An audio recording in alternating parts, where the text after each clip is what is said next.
because there is kind of a rainstorm.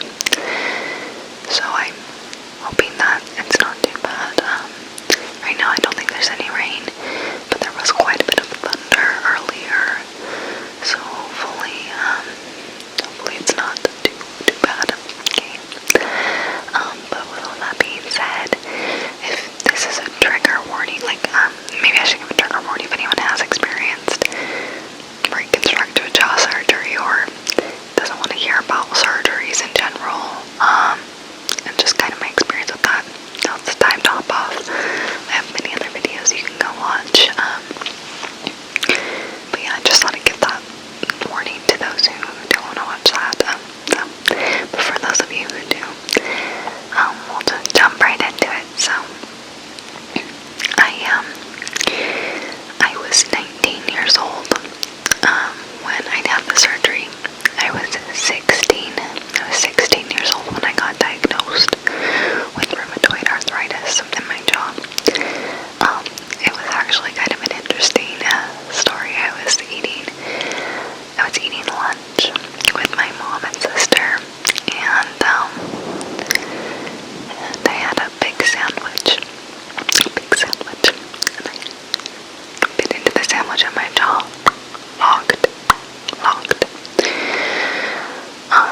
just lots and lots of appointments and things, and it was really rough for me in high school. I'm not a great test taker in general, but it was during my junior year of high school that I was diagnosed, and it was during the ACT that I was going through so much pain. I would have migraines every day. I would have to leave school early to just take a nap because I was in so much pain, and naps were the only things that helped. And I got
just like really patient with me and helped me out and just comforted me so much. I really liked her. I had to like get help doing anything. I was in the hospital for like 2 or 3 days, which doesn't seem like a lot, but it was a lot for me. And I couldn't keep anything down. I threw up a lot, and can you imagine that through wired jaw? I threw up like this, like, yeah, it was terrible. But enough of that traumatizing experience. It was really hard, really hard. So I had that. I went home, and I just remember I stayed in my parents' bedroom. Like, they slept in my bedroom and I slept in theirs because they had one of those like beds that could sit up. And I needed to be inclined, like I needed to not lay flat for a while. So I slept in their bed for a while. I just remember being in so much pain, so much pain. I had to have my jaw wired shut for 6 weeks. I could only have liquids for all that time. I wasn't able to eat like real food until 3 months. 3 months. It was so long. I just remember I had protein shakes like every day. Oh, there comes the thunder. Lovely. But I had protein shakes every day. My dad had to like put like a rubber, like it was called like a rubber syringe, but it wasn't like, you know, scary or anything. Just put a rubber syringe on my mouth and inject the protein shakes into my mouth, and that's how I ate. After 6 weeks, I was allowed to start having softer foods, like mashed potatoes, applesauce. I remember I was so desperate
myself and learn who I was as a person now. But I learned that I was strong, that I had resilience, and that I had a perspective that not a lot of people have. I learned to love myself for who I was and who I had become. And I learned to love the new me. Even my siblings were really freaked out by how different I looked, and a lot of them had to come to like terms with that as well, about how much I had changed. So it was a really, really crazy experience, but I wouldn't change it for the world because it taught me so much. And it gave me, like I said, a different life perspective on what really matters. And also sympathy for those who have experienced that much pain, or more pain than that I could never even imagine. I know that there are people who have been through so much more than I could even understand, and my heart goes out to them. My heart goes out to them because you guys are all so brave and strong, and even if you haven't gone through some traumatizing surgery or experience like this, day to day, getting through life during COVID, getting through your day to day with family and friends and work and school, and just the beast that is life. You are strong, and you are worthy, and you are so powerful. Like, you can get through more than you know. You are more than you know, and you are capable of more than you know. And I hope you never sell yourself short. I hope you never sell yourself short. I hope you never ever sell yourself short. So no matter what you're going through, your experiences and your pain and your whatever is valid. It is never less than anyone's. We all go through different things and different experiences, and we're all just learning and growing together. That's how I look at it. We all have valid experiences, though. So, I learned a lot. It was a very crazy experience. But it helped my jaw and my rheumatoid arthritis immensely, so I think it was worth it. I still have chronic pain, and I'm dealing with that on a daily basis and learning. Hopefully we'll go into remission, but it takes time, and it takes trying every option, everything possible. So we're working towards remission and working towards trying to help my chronic pain, but it's a work in progress. So anyway, that is my story. It was painful and scary, and I'm quite traumatized from it, but I learned so much. From it, and like I said, I wouldn't change it for the world. I wouldn't change any of the experiences that I've had, because they've made me the person that I am today. So I am grateful for everything that I've been through. If you have any questions about it, please feel free to drop them in the comments below. I'm happy to talk more about it, but I just want to be kind of not fun, but I wanted to share my story. I wanted to share what I've